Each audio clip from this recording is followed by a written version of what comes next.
Olá, tudo bem? Espero que sim. Nesta data se comemora um dia muito especial para o cristianismo, o dia da Reforma Protestante. E com isso, durante este ano, tivemos um estudo maravilhoso, no qual a classe de jovens irá estar apresentando para vocês. E durante esse estudo, nós podemos perceber que não poderia faltar a pré-reforma, pois sempre quando vocês olham, procuram em algum lugar, no YouTube ou em alguma rede social sobre o que aconteceu, vocês sempre vão ver simplesmente a Reforma Protestante, Martinho Lutero, Porém, antes de tudo isso, aconteceu algo espetacular também, que é o período chamado a pré-reforma, na qual a juventude toda da nossa igreja ela irá explicar, e eu espero que vocês prestem bastante atenção no que eles prepararam para vocês, porque foi com todo amor e carinho que eles se empenharam a concluir esse trabalho, a fazer esse trabalho ao longo do ano, e eles querem apresentar a vocês. Por isso, eu convido a todos vocês, sejam bem-vindos. Este é o dia da Reforma Protestante.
Em meados do século XIII, os países ocidentais, como França e Inglaterra, criaram ideais de nacionalismo. Cada um deles tinha um forte senso de dependência e negavam qualquer interferência ou domínio estrangeiro perante as suas formas de organização, que também eram de grande importância para o desenvolvimento da Igreja.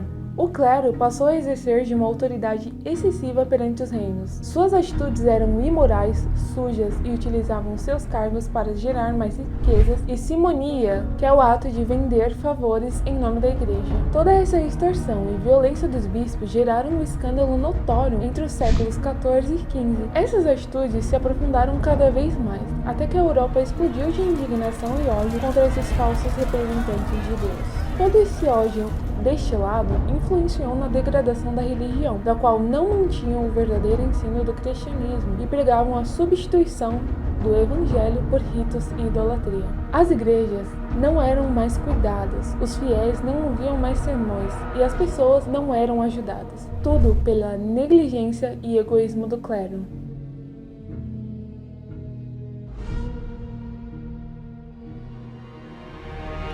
Mas também não devemos descartar esse cortejo de miséria que passou a ser condenação dentro da igreja. Logo no início do século XII, surgiram vários movimentos de oposição contra a atitude e o estado da igreja, que por parte de homens conhecia o grande mal nelas existente. O mais importante desse movimento teve lugar no sudeste da França, sob a chefia de Pedro de Bus e Henrique de Lausanne. Henrique de Lausanne foi um herege pregador itinerante, onde foi preso em 1135 pelo arcebispo de Alais. Ele morreu no ano de 1148. Pedro de Bus foi um sacerdote católico que pregava doutrinas que iam contra as crenças da Igreja Católica. Ele morreu queimado vivo por volta do ano de 1135. Ele e seus seguidores contradiziam a crendices dominante da igreja, onde havia certas formas, certos cultos e a imoralidade ao clero. E outra força relacionada com este movimento foi o poderoso partido religioso dos cataristas, que teve um grande desenvolvimento no final do século XII e durante o século XIII. O catarismo foi um movimento extremo que aconteceu na Europa Ocidental entre os anos de 1100 e 1200. Esse movimento teve a considerável presença do norte da Itália e do sul da França e a Igreja Católica Romana, que passou a considerá-la uma ameaça à religião ortodoxa.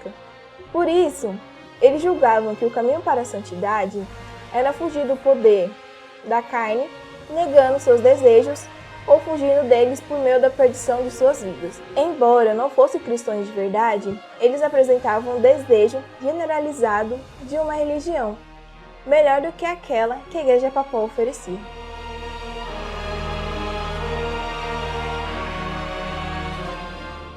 Assim que esses grupos religiosos ganharam muitos seguidores, principalmente os cartaristas, com muita força e influência, chamaram a atenção da igreja. A própria fundou uma organização para que heresias não sejam pregadas no século XII, e investigavam se a palavra de Deus estava aos conformes da igreja. Foi aí que ela criou a Santa Inquisição. A Inquisição preparava homens conhecedores da palavra e da doutrina que a própria Igreja Episcopal seguia e defendia. A Inquisição foi estabelecida por uma bula papal do Papa Lúcio III, intitulada Ad Aboledam, que tem um significado com o propósito de acabar com. Foi uma resposta ao crescente movimento cartarista no sul da França, que começaram a se chamar de albigenses, porque foi muito popular na cidade de Albi, conhecida como Jardim da França. Vai estar na descrição a bula papal traduzida em português, caso você estiver interessado. Fechou? No primeiro movimento da recém-criada Inquisição, foi tentar converter os albigenses para a verdadeira palavra de Deus, que também pode ser descrita como a cruzada espiritual e doutrinária.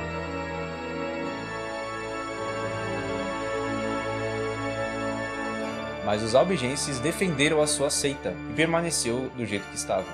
Em 1208, houve um assassinato do enviado pelo Papa Pedro de Castelnau, que no ano seguinte, o Papa Inocêncio III iniciou uma guerra que podemos chamar de a Cruzada Albigense, e essa guerra durou 20 anos, que assolou e dizimou a cidade de Albi.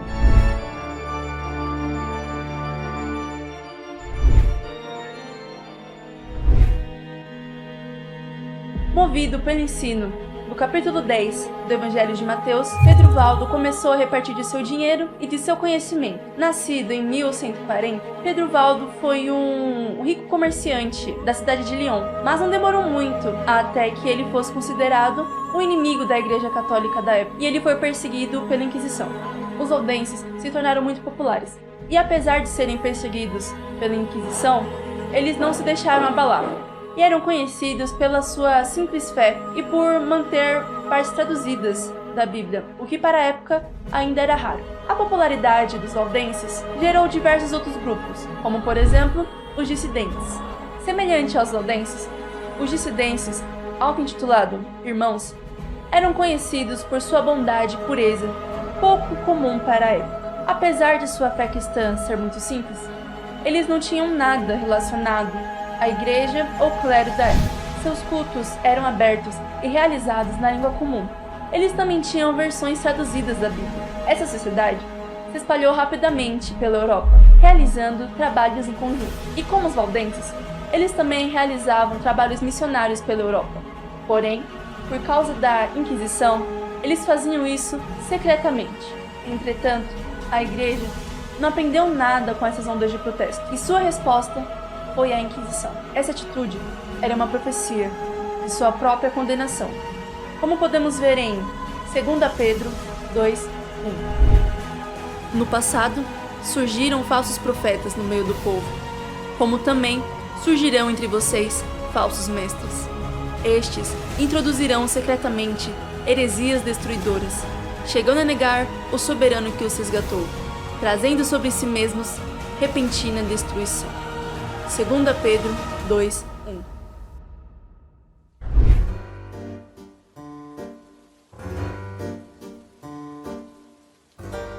no ano de 1294, Bonifácio V subiu ao trono de Roma, sucedendo o monge eremita Celestino V.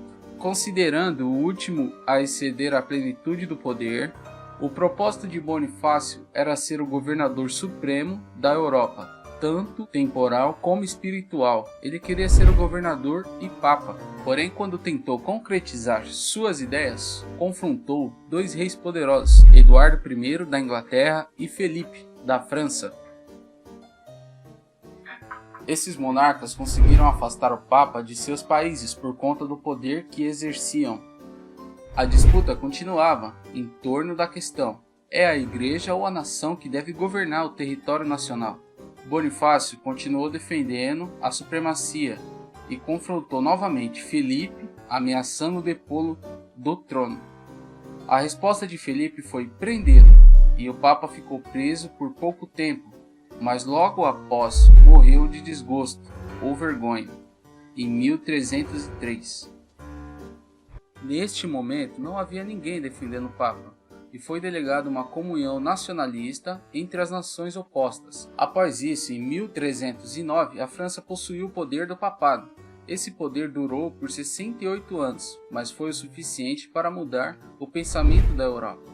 O simples fato de mudar-se de Roma constituiu numa queda de autoridade e perda de prestígio. Tal acontecimento foi chamado de cativeiro babilônico. Mas como se não fosse o suficiente, houve o grande cisma em 1378.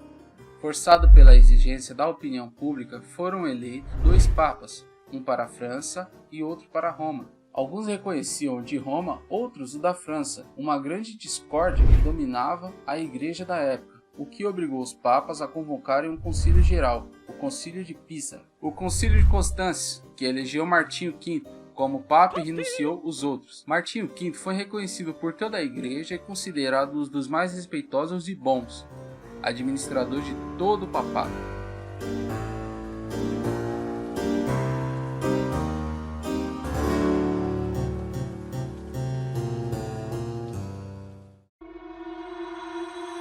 Em 1375, um teólogo chamado John Wycliffe, que também era padre de Lutherword, decidiu se opor à organização da igreja da época. Ele questionava o porquê de haver tantas distinções de classe dentro do clero e também sobre o Papa cobrar altas taxas de impostos, além de negar fundamentos bíblicos a uma doutrina da religião medieval. Por conta de suas ideias, ele foi condenado por um concílio eclesiástico. Wycliffe também ficou conhecido pelo seu trabalho pela tradução da Bíblia, junto com seus auxiliares de Oxford do latim ao inglês, pois declarou que a Bíblia é a única verdadeira regra de fé e prática para espalhar a Bíblia entre o povo.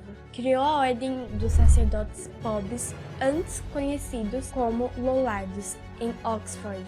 Eles percorreram a toda a Inglaterra distribuindo cópias da Bíblia, dando sermões e fazendo pregações. Ele e seu grupo continuaram a encher as suas inglesas com seus trabalhos missionários. Eles foram acusados pela igreja como hereges, mas o movimento iniciado por Wycliffe que contribuiu para o clima da reforma.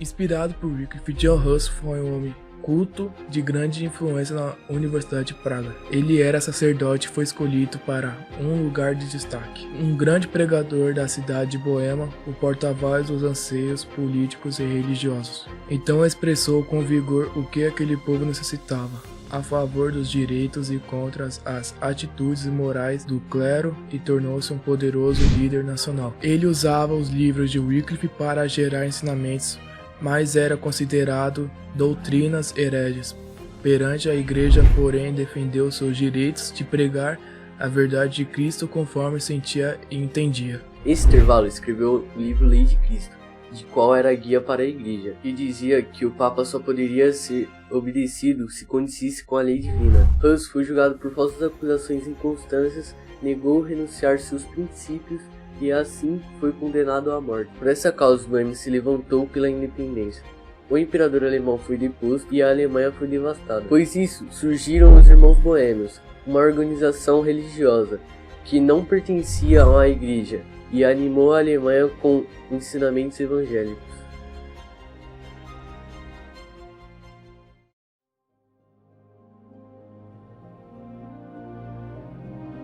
Você que chegou até aqui, muito obrigado pela sua atenção. A Reforma Protestante foi um marco histórico que mudou o cristianismo até hoje. A Igreja Católica teve seus feitos que agregaram a preservação das Escrituras. E sempre haverá aqueles que, pela justificação da fé em Cristo Jesus e o verdadeiro ensinamento do Evangelho, se levantará para enfrentar aqueles que não fazem a vontade do Pai. Graças a Deus, os reformadores trouxeram a livre acesso às Sagradas Escrituras para o povo, pois era exclusiva da Igreja. Somente os papas, padres e monges tinham acesso. Não era correto essas práticas que a igreja fazia. E você já se autoanalisou? Você precisa de reforma em sua caminhada cristã? Você acha que nos tempos de hoje há uma necessidade de reforma para as igrejas? Até a próxima! Tchau!